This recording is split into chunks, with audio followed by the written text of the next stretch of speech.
Buenas tardes, Luis. Muchas gracias. Tú sabes, siempre agradeciéndote este espacio que tú gentilmente me otorgas para dirigirme a nuestra, nuestra gente en el exterior. Somos la plática, digo somos porque me integro con este programa contigo, y somos un programa que está llegando a la gente que vive fuera de El Salvador, siendo salvadoreños. Y de esa manera tratamos de llevar alguna información, y en esta ocasión vamos a tener como invitado especial a un hombre que ya tiene una historia protagónica dentro de la política salvadoreña. Mi invitado de hoy nació en La Unión un 14 de febrero de 1961. Y siendo muy joven, se incorporó a una organización guerrillera, las FPL, organización que después integró el FMLN. Él comandó una columna guerrillera que operaba en el departamento de Usulután, pero en 1983 fue lesionado y tuvo que recibir atención médica fuera del país. Se trasladó a Nicaragua para que fuese atendido. Pero más tarde, en 1987, se incorpora de nuevo a la lucha guerrillera. En 1992, con la firma de los acuerdos de paz, desmovilizó sus milicias el FMLN, y el comandante Guillermo Rodríguez era el seudónimo de nuestro invitado de hoy. Tuvo que también acatar esa orden. Pero al mismo tiempo, durante la firma de los acuerdos de paz en 1992, en que las fuerzas guerrilleras, conforme a esos acuerdos, llegaron a tener la oportunidad de organizar un partido político. Él fue el encargado de organizar ese partido en el Departamento de la Libertad. En 1994 fue elegido por el FMLN, partido político, a la Asamblea Legislativa, y se reeligió por un periodo más. Dentro del FMLN, mi invitado de hoy ha sido una persona muy apreciada, muy estimada y privilegiado por la militancia al ofrecerle su apoyo todo el tiempo.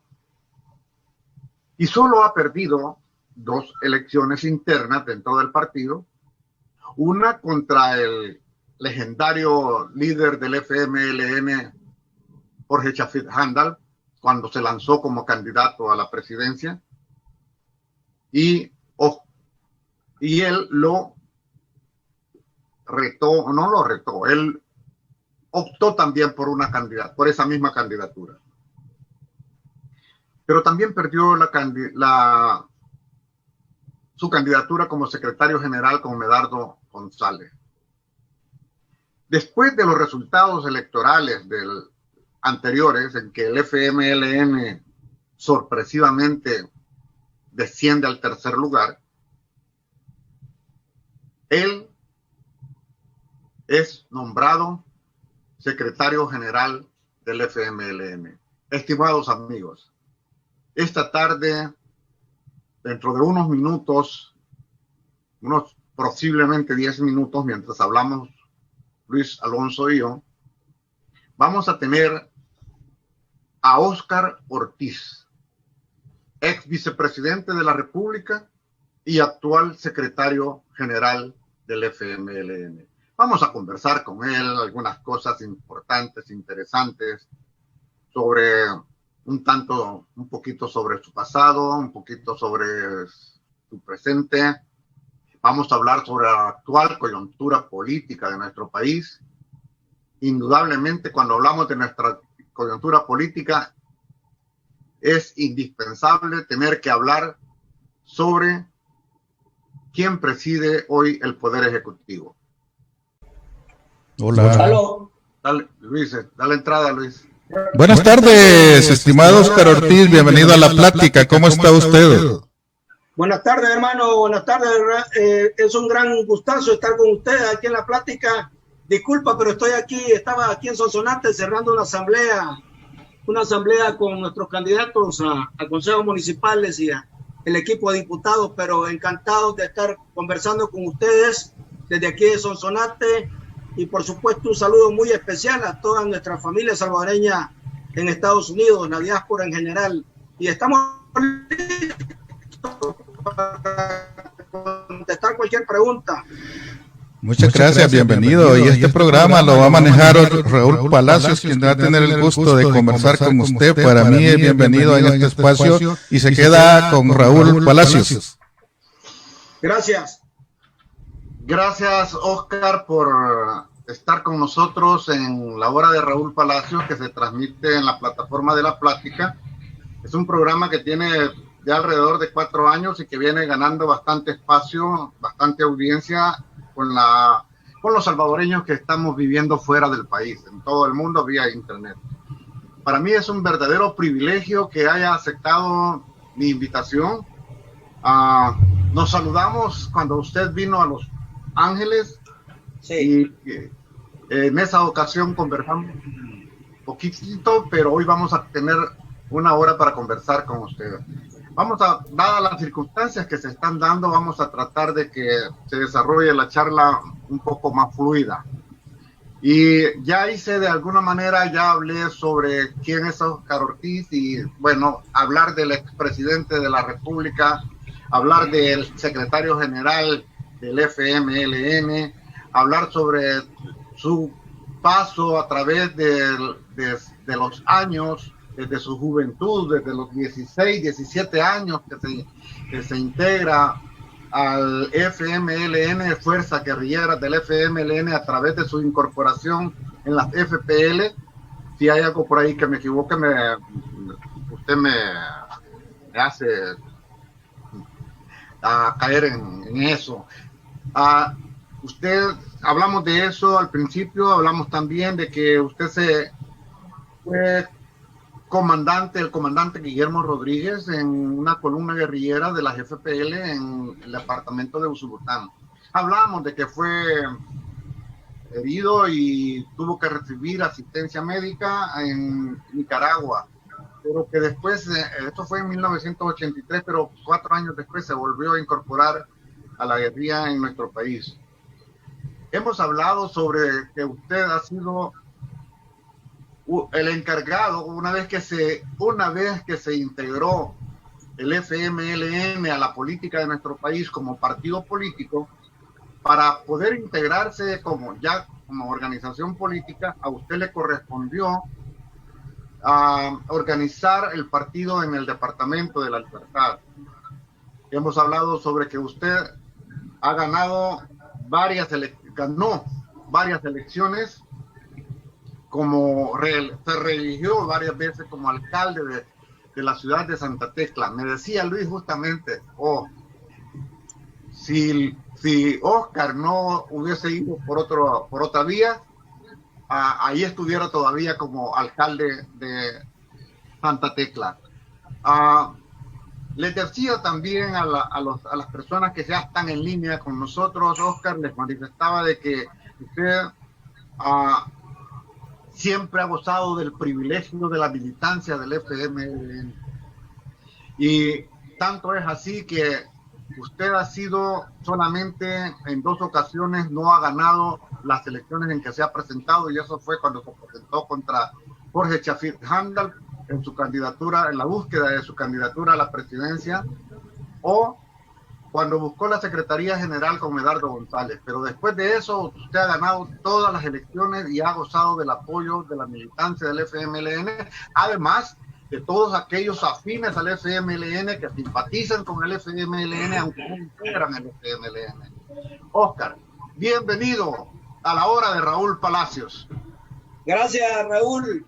Te agradezco por todo el recorrido. Realmente me pusiste a recordar y a tratar de refrescar todo ese recorrido histórico que muchas veces uno por el día a día y las ocupaciones, la responsabilidad de los retos, los desafíos, tendemos a hablar muy poco de eso, pero ciertamente es parte de un orgullo personal, pero sobre todo, más que personal, tiene que ver con un orgullo familiar, de una familia que luchadora, desde mi padre, mi madre, mis hermanos, dos hermanos mayores míos caídos en el conflicto, mi primera compañera de vida también capturada y asesinada en el conflicto.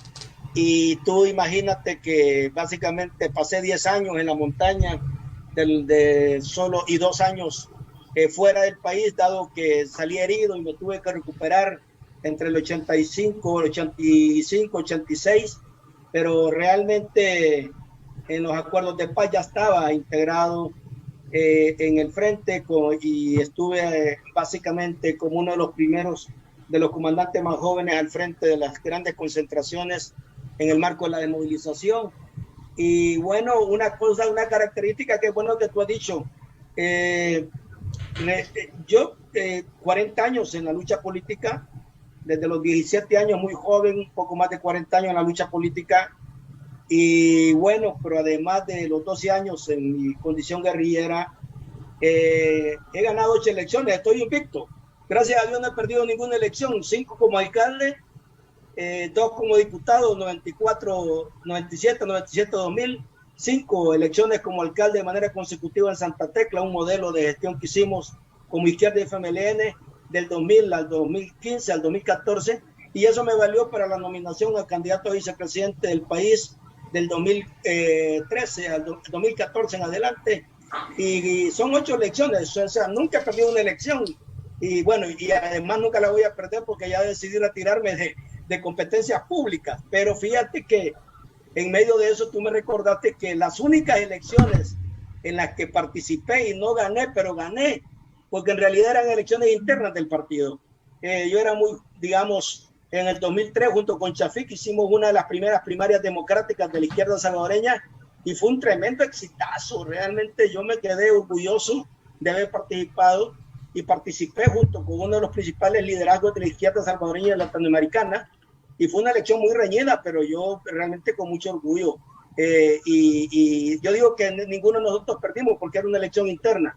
Y luego busqué la elección para secretario general en el 2006, 2007, Medardo González, y básicamente también fue una excelente elección democrática, porque yo siempre he creído que el partido debe ser un partido abierto, dinámico, con más participación, con renovación permanente, un partido que cada vez tenga más jóvenes en sus filas, más mujeres, que sea gente que va asumiendo los nuevos compromisos y los nuevos desafíos que tiene un partido. Un partido es como un vehículo, no es un fin en sí mismo, es un vehículo para tratar de llevar las preocupaciones, las demandas, las aspiraciones de la gente a un mejor puerto. Y entonces la izquierda salvadoreña tiene que ser como el puente que permita conectar entre la realidad y la aspiración de los ciudadanos para construir una mejor sociedad. Y mira que me siento orgulloso de que, bueno, participé por tercera vez como candidato para la Secretaría General, y esta vez pues sí, la militancia me dio la confianza en un momento muy difícil, muy complicado, complejo. Me decía la gente, Oscar, ¿y por qué aceptaste si el FMLN está en su momento más difícil de la historia? Pero por eso acepté, porque para provocar cambios, transformaciones, ¿quién ha dicho que siempre son en las condiciones más fáciles, en las condiciones más favorables? Los líderes se muestran y los líderes se proyectan en condiciones complejas, y es ahí donde tienen que demostrar de qué están hechos. Y yo estoy convencido que el FMLN, más allá del bajón coyuntural que hemos tenido, que es propio de la historia y los procesos políticos en todo el mundo, si no todo el tiempo vas a pasar en el pico, no todo el tiempo vas a la ola, en la cresta de la ola, siempre habrá momentos complicados. Ese es parte del ejercicio democrático que las izquierdas tenemos que aprender y tenemos que asumir, y tenemos que ser capaces de entender que es la gente, los ciudadanos, los electores quienes nos ponen en los lugares donde estamos. Y si el elector en un momento dado y el ciudadano dice, hoy no me siento totalmente satisfecho con esta izquierda, con este partido, hoy lo voy a poner aquí, lo voy a dejar aquí. Y tenés que asumir humildemente eso, porque si no, no tendría sentido la lucha, el trabajo, el esfuerzo y el sacrificio que hemos hecho. Por eso me llamó la atención, no sabía cómo no sabía, Raúl, cómo ibas a entrar en este asunto, pero me ayudó a recordar, y hoy que vuelvo a ver hacia atrás, digo, realmente ya pasaron una cantidad de años. Tú sabes que he pasado, pasé del 94 al 2019, el 2019 cuando cerré mi vicepresidencia, en 8 elecciones prácticamente, ¿cuántos años serían? 6 más 14, 20, 25 años en el ejercicio público. Y de verdad que te digo que, bueno, gracias a Dios también y al apoyo a la familia y la gente, ¿no? Que me ha permitido seguir tratando de empujar aquellas cosas por las que siempre he soñado y por las que siempre he creído. Y por eso para mí es un gran honor estar contigo, y un gran abrazo a nuestros connacionales, a los miles y miles de amigos y amigas que están dentro de los Estados Unidos y a la diáspora en general. Estimados amigos, estamos a todos ustedes que están en línea escuchando esta charla que se está desarrollando en la hora de Raúl Palacios con Óscar Ortiz, nuestro invitado especial de hoy. Esperamos que ustedes estén con nosotros en el transcurso de la charla y que puedan realizar algunos comentarios o algunas preguntas que Luis Alonso las va a tomar en algún momento y las va a trasladar. Óscar, usted sabe que en la vida hay algo que nos marca desde nuestra juventud, y eso marca nuestro futuro. Voy a hacerle una pregunta que siempre tiene relación con lo anterior, y es lo siguiente: ¿por qué un joven de 16, 17 años decide enrolarse en un grupo guerrillero como las FPL? ¿Y qué hizo eso para que usted tenga toda esta trayectoria política? Usted es un protagonista de la política nuestra, pero además es una persona que con su trabajo como funcionario ha aportado mucho al pueblo salvadoreño. ¿Pero qué le motivó a entrar en esto? Bueno, mira, estoy escribiendo un libro, no lo he terminado todavía, pero espero terminarlo, no sé, este año, pero me llevaste a un punto que es bien importante, sobre todo en estos tiempos donde nuestros países, el mundo, América Latina, está en un cambio efervescente. O sea, el cambio es lo único que siempre tenemos que abrazar. Y la izquierda es enamorada de los cambios. Izquierda que deja de enamorarse de los cambios es una izquierda que va perdiendo vigencia y se va distanciando de las aspiraciones más genuinas de la gente. Entonces la izquierda, un primer factor es siempre abrazar el cambio, y el cambio para adentro y para afuera, el cambio para adentro y para afuera. Pero en aquel tiempo, allá por 1977, 78, por allá por 1978, realmente era una década de una generación rebelde, era una década de una juventud sin libertades, era una década de dictaduras militares, era una década de una estructura política que no permitía expresiones libres y que no permitía desarrollar tu capacidad de poder analizar y de poder cuestionar situaciones que no parecían. Y yo me crecí en ese ambiente donde donde tú sentías mucha represión, mucha violación y mucha injusticia. Y claro, el ciclo más cercano era mi familia, mis hermanos mayores, que para mí fueron como mis segundos padres, y fui viendo en ellos una decisión de luchar por evitar que siguieran esas injusticias y por evitar que siguieran ese tipo de imposiciones. Ellos eran estudiantes, yo era estudiante de secundaria, y cuando empecé a ver que mis hermanos ya empezaron a motivarse, y mi padre era también una familia progresista, mi padre siempre fue un hombre progresista, un hombre que escuchaba desde aquellos tiempos de los discursos de Fidel Castro, era un enamorado de los discursos de Fidel Castro, y entonces fui impulsado por ese círculo familiar, ¿no?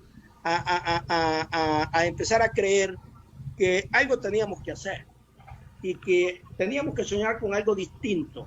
No sabíamos exactamente qué era en aquel momento, el dibujo no lo teníamos claro, pero empezó a nacer entre nosotros una llama de rebeldía, y decíamos lo primero: no podemos seguir bajo la bota militar, no podemos seguir bajo la bota de una dictadura, hay que hacer algo, y los jóvenes tenemos que hacer la diferencia. Y así es como yo me enrolé como fundador del movimiento estudiantil revolucionario en la zona occidental. Era de los más chicos de todos los fundadores del movimiento, de hecho solo quedamos 2 de esa generación, y uno de ellos está en la diáspora, por cierto, ¿verdad? Que este es un compañero de Isaico, Julio Leiva, ¿verdad? Que me acuerdo yo con Julio, que fue un poco mayor que yo, creo, Julio, y realmente fuimos de los únicos sobrevivientes del grupo fundador, que éramos más de 14 jóvenes, y que decidimos empezar una lucha de resistencia desde nuestros colegios, desde nuestras escuelas, y fue una cosa impresionante. Realmente nos convertimos en personas muy activas, y claro, en la medida que fuimos siendo una generación que se fue comprometiendo, llegó un momento en que ya no había posibilidad de dar un paso atrás. Me terminé enamorando de esa causa, de una causa que tenía un sentimiento genuino, nunca andábamos pensando en dinero, nunca andábamos pensando en qué íbamos a ganar personalmente, sino había un sentimiento genuino de luchar por más justicia, por más libertad, por tener la libertad de expresarse, ¿verdad? Y eso fue constituyendo un enorme movimiento que después se convirtió en un gran ejército, un ejército de libertadores, que concluyó con la firma de los acuerdos de paz en 1992. Excelente.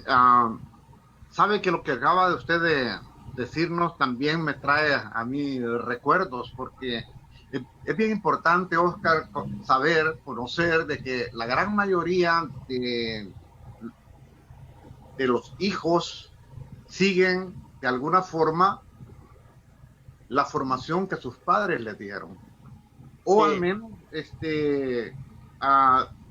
también sabemos de que hay hijos que de alguna forma tienen cierta rebeldía con la conducta que sus padres tuvieron, pero cada uno se identifica y tiene la influencia de los padres, eso no lo podemos negar. Yo quiero contarle así en breve, que me disculpen las personas que nos están escuchando, que también soy hijo de una persona que influyó de alguna manera sin tener que inducirme, sin tener que decirme qué debía de hacer, a tomar una conducta en mi vida que de alguna manera me identifica con un posicionamiento ideológico político de izquierda.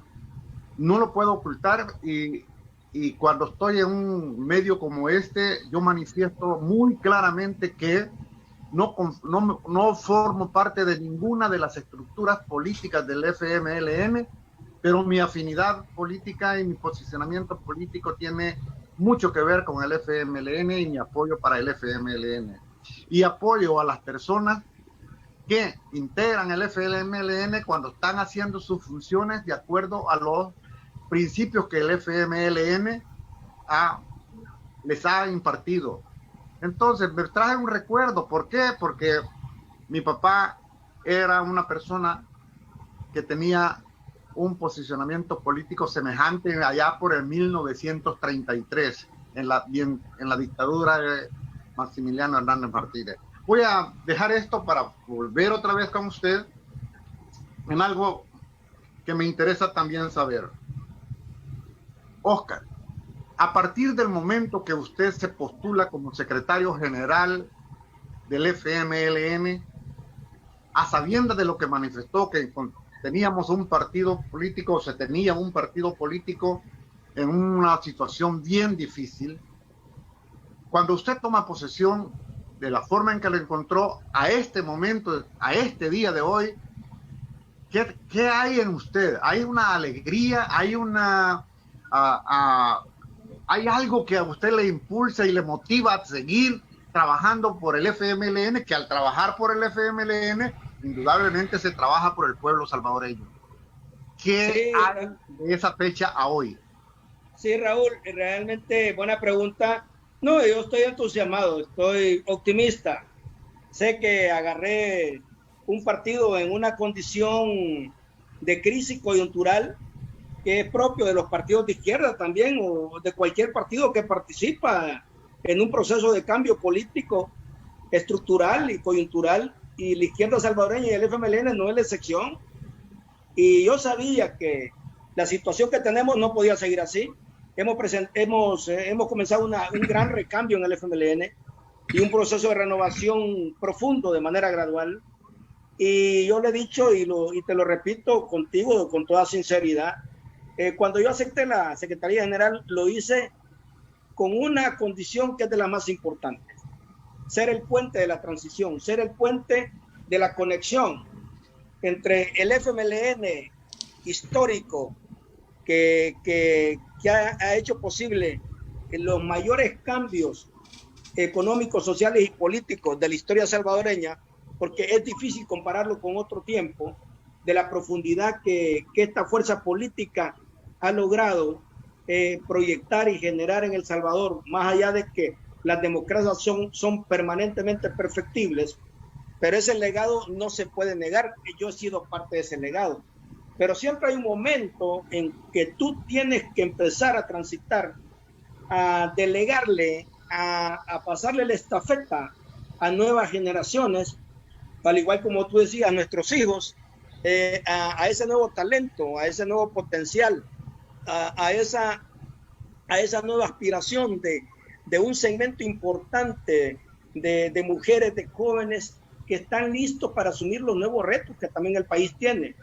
Y claro, con el sello de que siempre sea ese contingente bajo un enfoque de izquierda abierta, democrática, dialogante, flexible, que agarren lo mejor de este FMLN histórico, que ha venido trabajando por las enormes transformaciones de nuestro país y que puso un enorme cubote de sacrificio. Yo soy parte de ese contingente de protagonistas, pero todo tiene un ciclo, y entonces ese ciclo se ha hecho muy bien, pero hoy es el momento de producir una enorme transformación política, orgánica, programática y sobre todo funcional en este FMLN, que tiene que seguir aportando en los próximos 10, 15, 20 años a los grandes cambios democráticos que El Salvador tiene pendientes.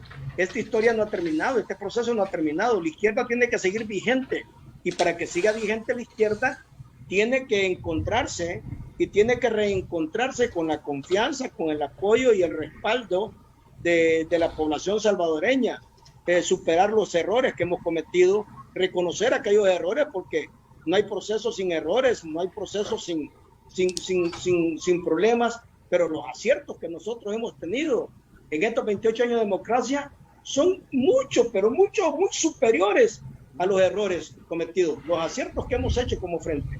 Pero hoy, en mi calidad de secretario general, estoy convencido que ha llegado el momento de facilitar, de estimular, de apoyar, de inducir y de impulsar a una nueva generación de líderes de izquierda. Y eso es lo que estoy haciendo hoy, y parte de eso es lo que hicimos en el proceso interno del día 26 de julio, que fue una de las elecciones más exitosas de todos los partidos políticos, Yo estaba muy pendiente de cómo se producía ese proceso interno y créeme, Raúl, hemos logrado muy buenos resultados. Una enorme, yo diría que el 80% de los candidatos más importantes que han salido electos para la próxima competencia de gobierno municipal, de diputados y parlamento centroamericano representan ya esa perspectiva de esa nueva generación de jóvenes y mujeres de izquierda que estoy tratando de impulsar para refrescar y para potenciar a esta fuerza de izquierda en El Salvador.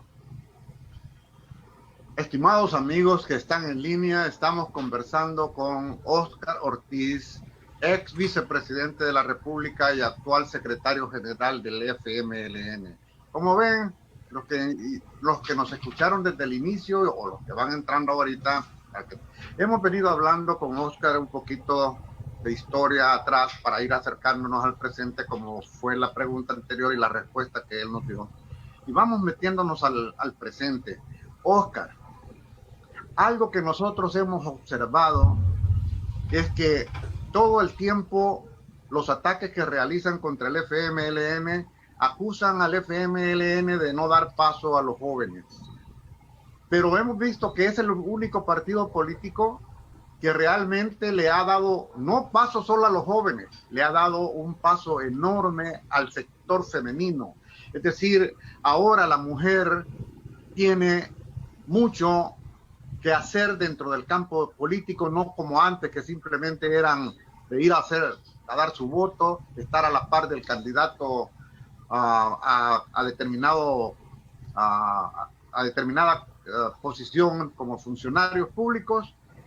Y ahora vemos que es el partido que más mujeres están representadas ahí en el FMLN, pero hemos observado que en esta ocasión, cuando ya se están elegidos los candidatos a las diferentes posiciones como diputados, alcaldes o concejales, hay muchos jóvenes, hay bastantes jóvenes entre ellos. La plática ha tenido la fortuna y el privilegio de conversar con esos jóvenes y les ha cedido el espacio, y esperamos, Óscar, que usted, este es un pedido especial en este momento, que usted sea un puente para nosotros, para que estos candidatos puedan venir y pronunciarse en este programa que está abierto gracias a Luis Alonso Bernal, que cede este espacio.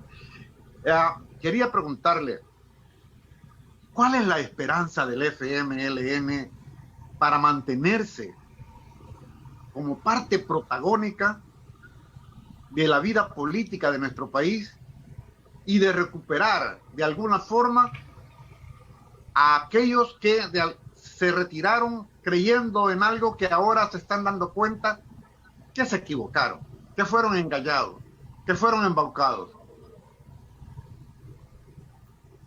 Bueno, Raúl, buena pregunta. Realmente tres cosas. Una, la elección interna del 26 de julio nos dejó como resultado un 40% de candidatas mujeres y más de un 38% de jóvenes menores de 36 años.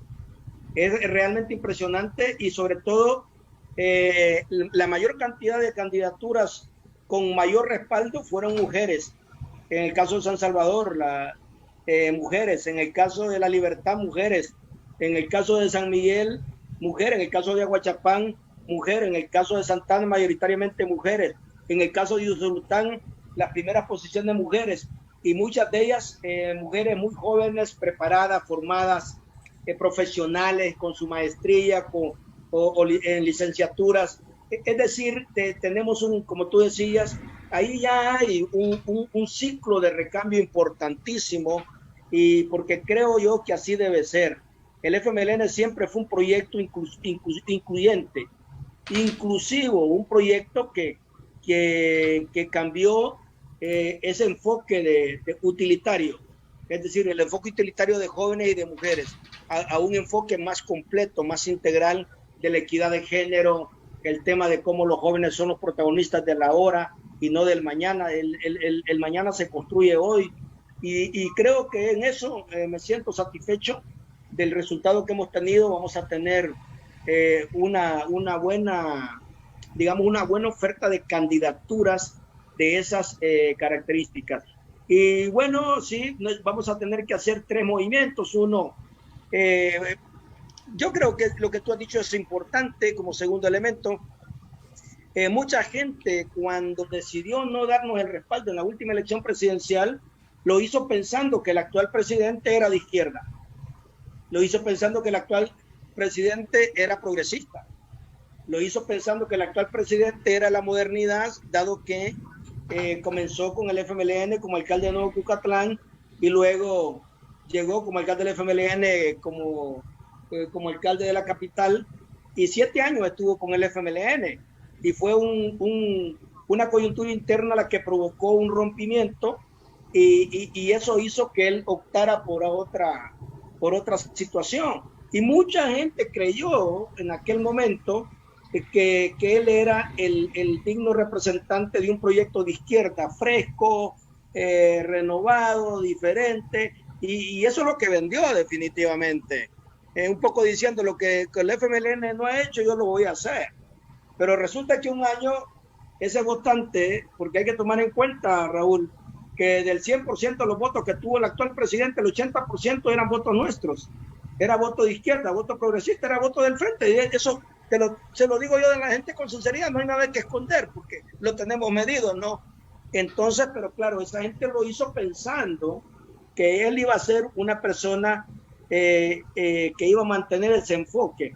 Pero resulta que en un año lo que nos hemos encontrado es que ya hay un fuerte sentimiento de que fue un error, que la gente se ha empezado a sentir traicionada, la gente ha empezado a reflexionar sobre el tema, que quizás no fue un error, sobre todo porque hoy, que a un año del ejercicio, a 14 meses del ejercicio gubernamental, nos encontramos con algo que incluso me ha rebasado a mí las expectativas, porque yo tenía mis preocupaciones y estaba seguro que quizás no iba a funcionar, pero nunca creí que íbamos a llegar a un nivel de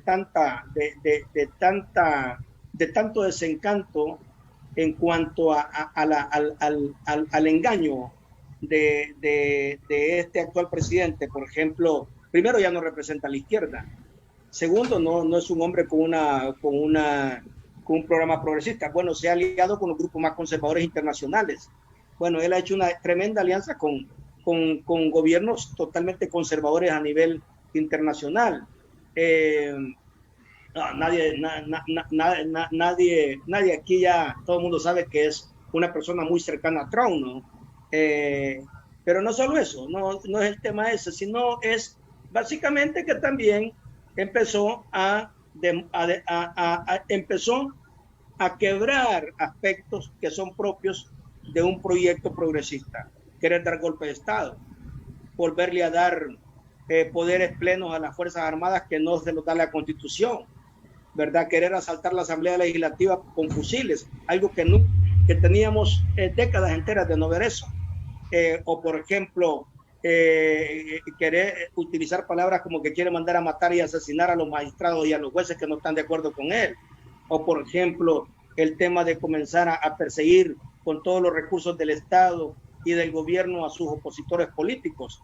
O por ejemplo, utilizar los recursos del Estado millonarios para montar una campaña despiadada contra la Asamblea Legislativa y todos aquellos que no están de acuerdo con él. O por ejemplo, el hecho de que simple y sencillamente porque lo han criticado, se ha empezado a pelear con toda la academia, con todas las universidades, ha empezado a desacreditar a gente como la UCA, que son gente con un enorme prestigio nacional con la academia, o sea, y hoy en la pandemia, básicamente lo que ha hecho es utilizar la pandemia como recurso político electoral para poner todos los recursos de la crisis expresados en la pandemia de COVID-19, para utilizarlos para su prestigio personal, y meter recursos y mantener su popularidad, y para tratar de utilizar la pandemia y promover a su partido político. Es decir, es impresionante, hay una amenaza clara a los pesos y contrapesos del país. Muy poca gente esperaba que se generara esto, y sobre todo un pleito a todo nivel con el sector privado. La pregunta es, a 14 meses de ejercicio del presidente, ¿con quién no se ha peleado? ¿A quién no ha atacado? ¿A quién no ha vilipendiado, como se dice? Es decir, es un presidente que lo que ha generado más que unidad es división, más que cooperación es confrontación, más que concertación, lo que ha generado son ataques infundados permanentemente para desacreditar a aquellos que considera sus opositores políticos. Es un panorama muy complicado, sobre todo cuando estamos en una pandemia y todo el mundo creímos que en tiempos de pandemia es cuando vos necesitas un líder, alguien que una, alguien que integre, alguien que dé confianza, alguien que dé certidumbre, alguien que escuche y que se deje ayudar por los profesionales. Pero definitivamente este es un tema que no ha sido así y es lamentable porque simple y sencillamente el presidente de la República no ha ejercido ese papel de líder. Y en ese sentido se vuelve mucho más vigente el hecho de que en El Salvador el proceso democrático no puede retroceder, tiene que seguir avanzando, se tiene que seguir perfeccionando. Y ese es uno de los grandes desafíos que tiene el FMLN y la izquierda salvadoreña en estos momentos, porque enfrentamos una amenaza como esta y no podemos permitir que esa amenaza se consolide y hay que salir a hacer un trabajo bajo las reglas democráticas para ver cómo en estos próximos años la izquierda salvadoreña a través del FMLN sigue haciendo los pesos, los contrapesos, el trabajo, las cosas correctas para seguir construyendo la democracia que todos esperan que sigamos construyendo en El Salvador. Estamos hablando con Óscar Ortiz, estamos charlando con Óscar Ortiz en la hora de Raúl Palacios desde La Plática y vamos a dar paso a que Luis Bernal hable con nosotros sobre qué ha leído o qué han preguntado algunos de los que están en línea o particularmente, Luis, qué quieres cuestionarle a Óscar. Bueno, en primer lugar, los diferentes países, diferentes ciudades donde nosotros nos miran, tienen afinidad con el pensamiento de Óscar Ortiz y lo felicitan por su trabajo. Y quiero saludar también a Gilberto Martínez, que nos mira, a Miriam Reyes, Jair Guevara, Soledad Gómez, Elmer Bernal, Giovanni Mauricio, Jesús Roque, Numa Argueta, Tere León, Bartolomé Pérez, Roberto Dorantes, Saúl Murgas, están viéndonos Delmi Mejía, Cheno Cruz, Bernardo Guerra, David Aquiles Palacios, Denis Alarcón, Roberto Ramírez, Daniel Vázquez, Juan Francisco Surio, Idalia Reyes, Julián Ramírez. Gracias por estar en sintonía de La Plática y principalmente, estimado Óscar, la gente siempre dice, bueno, el FMLN le costó 25 años llegar al Ejecutivo y en 25 años ha nacido una generación de gente que hoy tiene 25 años y se está enrolando en el FMLN. Es decir, estamos hablando de una generación que está por convicción en un partido de izquierda por lo que ellos han visto que el partido ha hecho por ellos. Eso ha logrado cumplir las expectativas que tenía Óscar Ortiz cuando asumió la Secretaría Nacional, Óscar, en cuanto a la unificación territorial que en algún momento se pudo haber perdido. ¿O crees que falta mucho? Porque yo veo que andan haciendo asambleas con los candidatos, lo cual me parece encomiable. Acercar esa distancia que en algún momento se pudo haber perdido. ¿Cómo va ese trabajo territorial, estimado Óscar?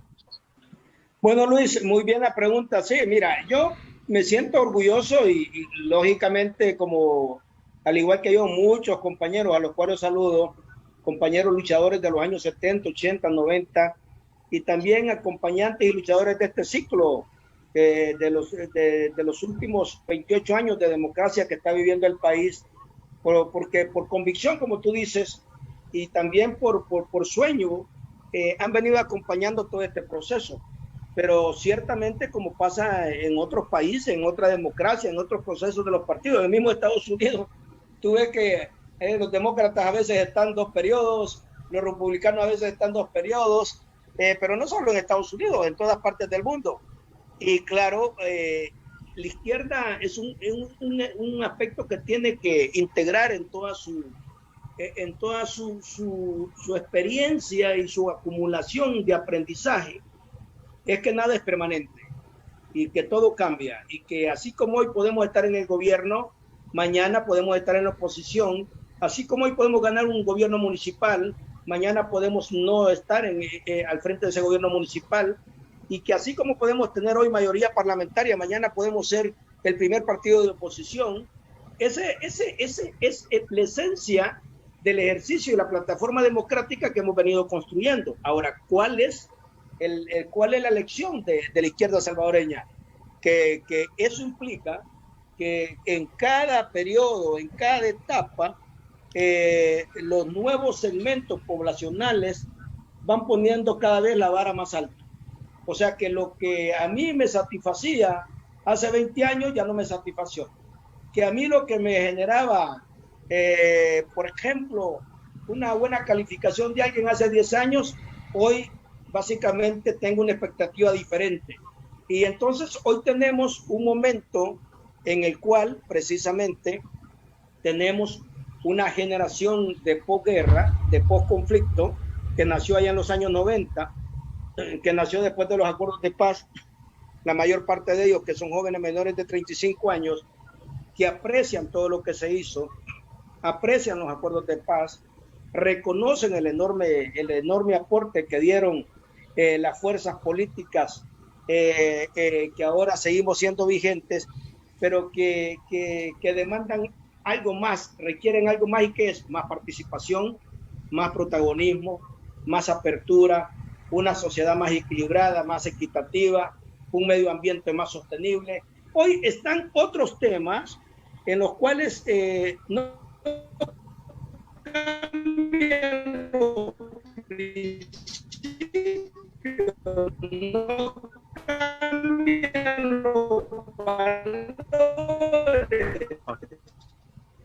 pero sí cambia la capacidad del sentimiento y esa nueva demanda. Y ese para mí es el reto hasta ahora de lo que estamos haciendo, integrando el partido, unificándolo, generando una cercanía, diciéndole al partido que necesitamos abrirnos, que necesitamos acercarnos, que necesitamos conectarnos con esos nuevos segmentos, pero que también necesitamos sobre todo volver a escuchar y volver a sentir a la gente, y a partir de eso volver a refrescar este proyecto de izquierda que sigue siendo vigente y que tiene mucho, pero mucho que aportarle al país todavía. Me preguntan, Oscar, si el pensamiento de Carlos Mar sigue vigente en el partido o ya se renovó en ese sentido, o si el partido mantiene vigente todos sus principios y todo eso que lo llevó hasta donde está hoy. Bueno, una respuesta muy concreta. No, mira, yo siempre, desde que me incorporé al proceso, alguien me preguntaba a mí que si yo me incorporé allá por 1978, a mis 16 años, porque era marxista-leninista. Yo realmente no me incorporé porque era marxista-leninista, no me incorporé porque era comunista, me incorporé porque era un joven rebelde, con unos sueños, con una visión de cambio, con una visión de justicia, y realmente nunca me imaginé hasta dónde íbamos a llegar. Y hay gente que me dice, ¿y algún día se te ocurrió que ibas a ser alcalde? No. ¿Y algún día se te ocurrió que ibas a ser vicepresidente? Menos. Y entonces, pero bueno, es el destino y es la historia, y uno tiene que saber enfrentar valientemente la historia. Y lo que yo siempre le digo a los jóvenes, no por haber sido bueno hace 20 años, podés ser bueno por destino ahora.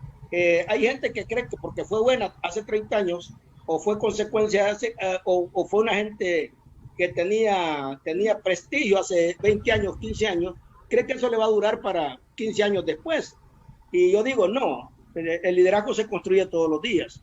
Y la izquierda tiene que aprender que los liderazgos no se construyen solo pensando que fui bueno en el pasado, o que fuimos buenos en el pasado. El liderazgo se construye demostrándolo todos los días, siendo bueno todos los días, sabiendo cómo interpretar. Entonces, lo mismo pasa con las teorías políticas, lo mismo pasa con las teorías filosóficas. Es decir, en el tema del marxismo-leninismo, la gente cometió el error, la izquierda, en un tiempo de verlo como una doctrina estática. No es estática. Ese fue un planteamiento, un pensamiento que en un tiempo revolucionó el pensamiento de todas aquellas fuerzas nacionales e internacionales que decidieron cambiar y transformar las sociedades. Pero bueno, hoy nosotros debemos de saber interpretar, sacando lo mejor de esas doctrinas, lo mejor, enriquecer tu propia doctrina, tu propio proyecto de izquierda, interpretando tu realidad, interpretando tu tradición, interpretando tu historia, interpretando tu cultura.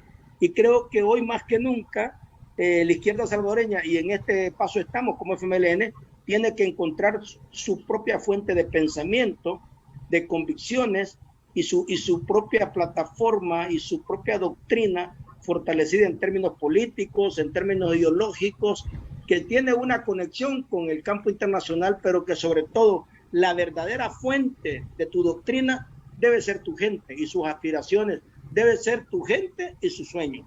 En eso estamos enfocados realmente.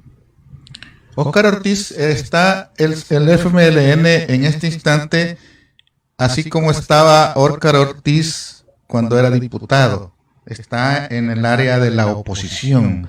Y el FMLN se vio obligado a cambiar su plataforma cuando del 2018 pasa al 2019 a ser oposición y ya no gobierno.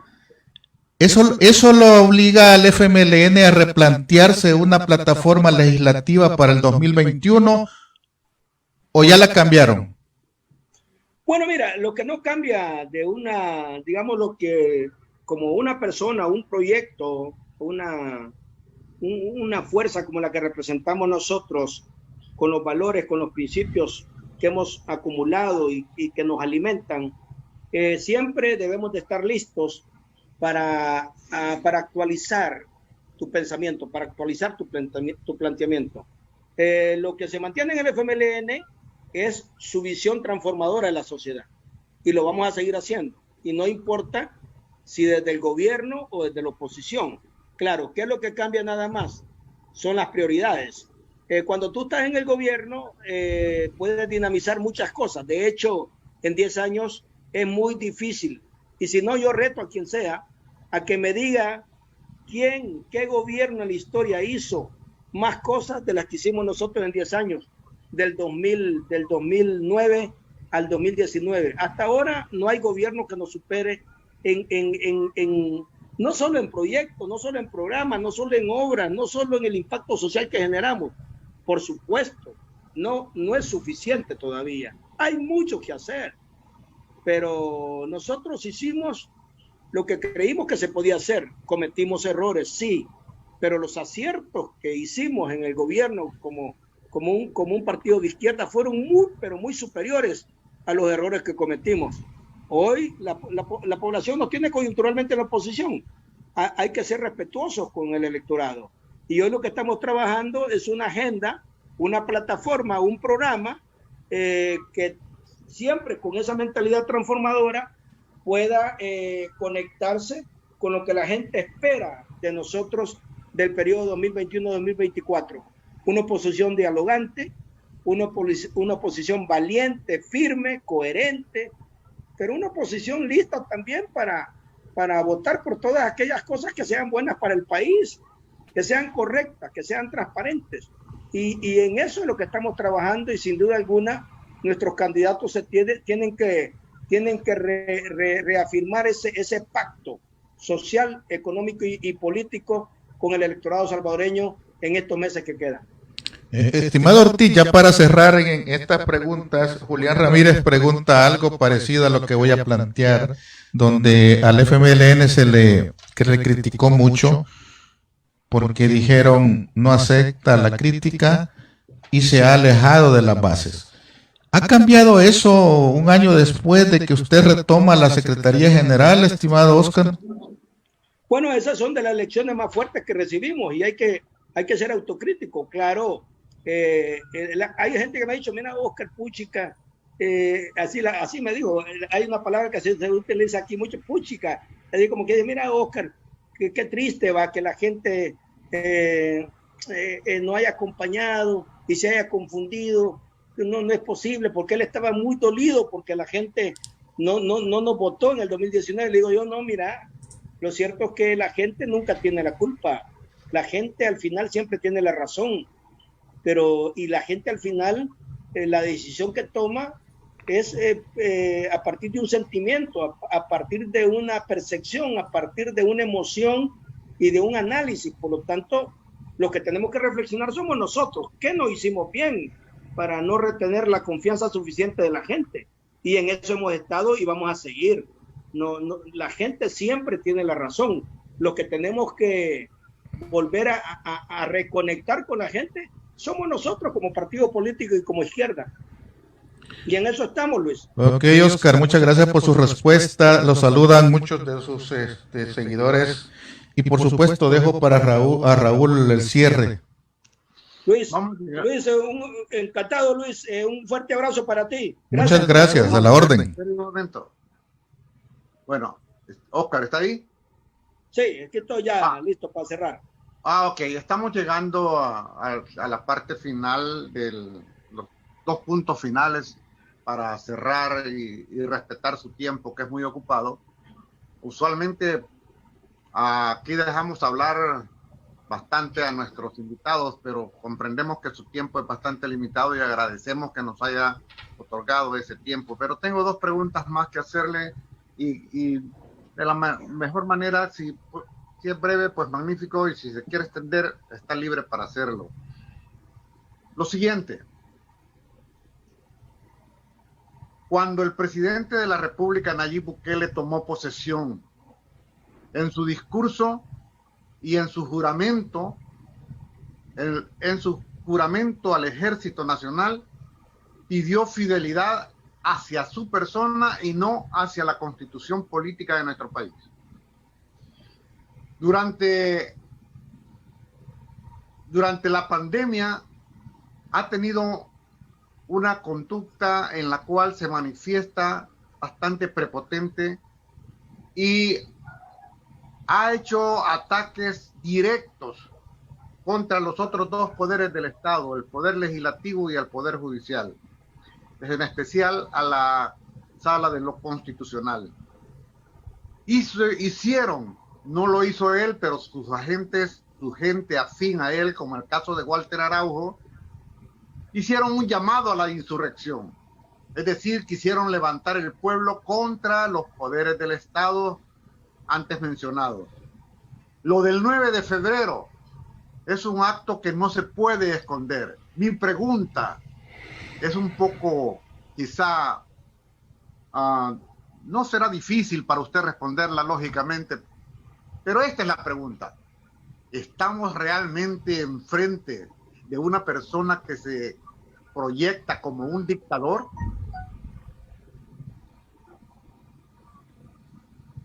Realmente mucha gente sorprendida, Raúl, por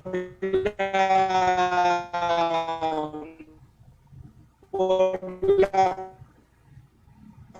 forma del presidente, incluso de esa manera a violentar la Constitución, que se moviera tan rápido a tratar de desmontar los poderes del Estado, que hiciera una acción osada como tratar de intervenir militarmente en la Asamblea Legislativa, como lo hizo el 9 de febrero, por el hecho de tratar de desconocer la Constitucional.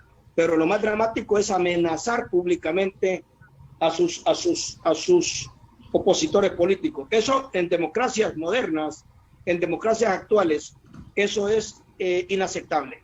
Y para nosotros es inaceptable. Ahora, él puede tener aires de dictador, pero aquí en El Salvador eso no va a pasar. Para eso tiene que pasar por encima de nosotros, y pasar por encima de nosotros no es tan fácil. Una cosa que nosotros aceptemos, que el electorado te ponga en la posición de oposición de gobierno municipal, de gobierno central, pero otra cosa es que El Salvador acepte que una persona con aires de dictador o con aires autoritarios quiera someter al país a un tiempo oscuro. Eso no va a pasar en El Salvador. Eso, por más que el señor Bukele lo quiera promover, para eso tendría que pasar por el... Y no es fácil pasar por encima del FMLN. Hay evidencias de que el gobierno del presidente Bukele, o hay, ¿cómo se llama? Hay evidencias de que está utilizando un espionaje contra sus adversarios, y gente del FMLN, como el caso de Lorena Peña, ha sido víctima de espionaje con dron y otras cuestiones. Los adversarios políticos de otros partidos políticos que nada tienen que ver con el FMLN, pero también han sido amenazados. Y estamos viendo, Oscar, que últimamente se está llevando a cabo lo que evidentemente es una venganza política.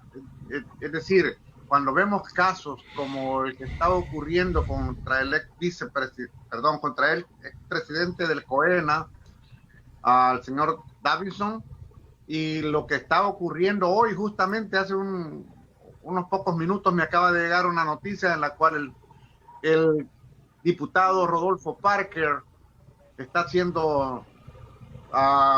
solicitando a la ISD está solicitando a la Fiscalía General de la República que se realice una investigación porque él supuestamente estaba en conexión con un magistrado de la Corte de Cuentas de la República. Vemos que hay un ataque bastante globalizado de parte del Poder Ejecutivo para todos sus opositores. ¿Cómo de eso? Y mi pregunta final, para agradecerle a usted su gentileza de acompañarnos, mi pregunta final, aparte de la anterior, es: ¿cómo se ve usted a futuro dentro del espectro político salvadoreño? Raúl, agradecerte, y además, mira, es penoso esa pregunta tuya, penosa, es bochornosa, y sobre todo también es posiblemente lo más grave que hemos tenido en los últimos 28 años de democracia. Casi impensable que una persona que llega de presidente, su incapacidad y su falta de utilice el chantaje político para amedrentar, para intimidar, sí. Yo casi estoy seguro, ya hemos tenido experiencias anteriores. En Panamá ha habido esa persecución política, incluso está haciendo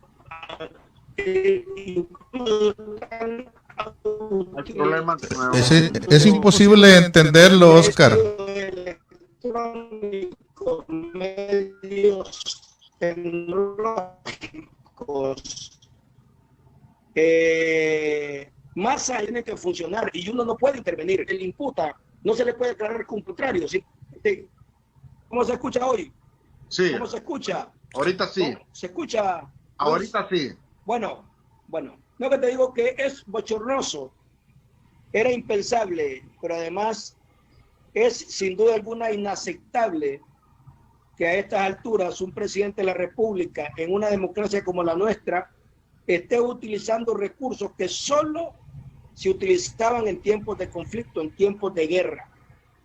Es decir, no se puede utilizar el chantaje político, la persecución política, hacer uso de los instrumentos del Estado para tratar de desprestigiar y para tratar de someter a alguien de la oposición política o a alguien crítico de la sociedad. Nosotros estamos convencidos que las instituciones del Estado tienen que funcionar y tienen que hacerlo con autonomía. Y vamos a apoyar todos esos procesos. Y si alguien sale cuestionado, pues tiene que defenderse. Pero lo que no es aceptable, que el aparato del Estado, el aparato del gobierno, esté en una campaña directa de tratar de utilizar el chantaje y sobre todo acciones oscuras como las que se han conocido en los últimos meses para tratar de ganar ventaja o beneficio político. Por eso es que ahora en la Asamblea se han creado 4 comisiones especiales, 3 comisiones especiales y una interpelación. La comisión especial para ver los temas del golpe de Estado de la Asamblea del 9 de febrero. No puede quedar así, no puede quedar impune, tiene que haber responsables, tiene que explicarse por qué se hizo eso, que es contra la Constitución. 2, una comisión especial para investigar a fondo sobre el asedio y la represión que están sufriendo profesionales de la comunicación, solo por el hecho de no repetir lo que el gobierno quiere, que no son propios de democracias nuestras. Tercero, una comisión, el proceso de interpelación contra el ministro de Defensa por su actuación contra la Constitución. Las Fuerzas Armadas no son deliberantes. Las Fuerzas Armadas no pueden estar metidas en temas de seguridad pública. Su única misión es defender la soberanía nacional. ¿Y qué hacen soldados qué hacen soldados dentro de un parlamento? Eso es inexplicable, incluyendo al ministro dirigiendo a los soldados, tomándose el parlamento. Aquí en cualquier parte del mundo es inaceptable y tiene que indagarse, tiene que responder por esos temas en estos días que está citado en su interpelación. Y hay la otra comisión especial, hay otro proceso que está siendo creado para poder investigar casos de corrupción.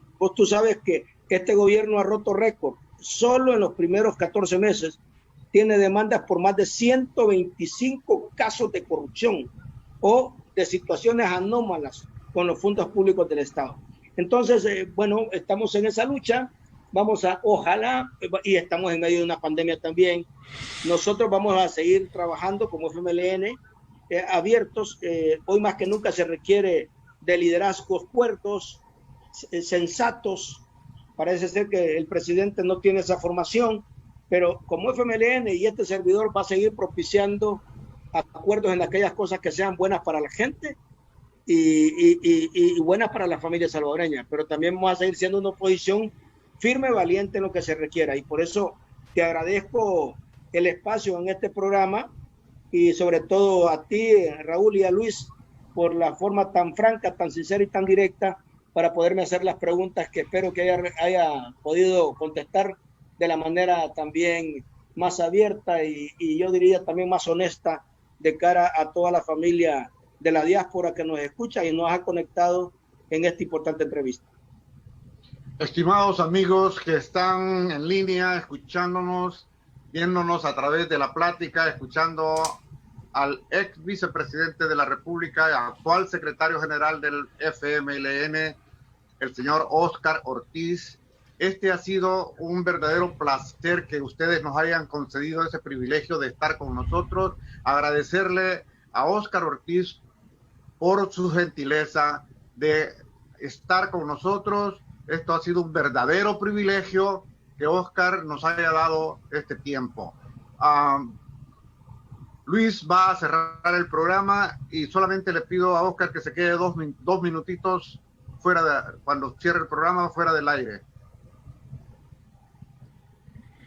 Ok, amigos de la plática, para nosotros fue un verdadero gusto poder estar este día con ustedes. Una plática desde el occidente del país. Yo sé que ha tenido problemas de enlace Óscar Ortiz porque andan en ruta, andan trabajando en la ruta de reuniones con candidatos y eso lo lleva a que el internet se le debilita en algunas zonas y por eso algunas respuestas no fueron completas, pero igual, gracias a cada uno de ustedes por sus participaciones y por sobre todo por su sintonía. Esta fue la plática desde Houston, Texas, en la hora de Raúl Palacios. Buenas noches.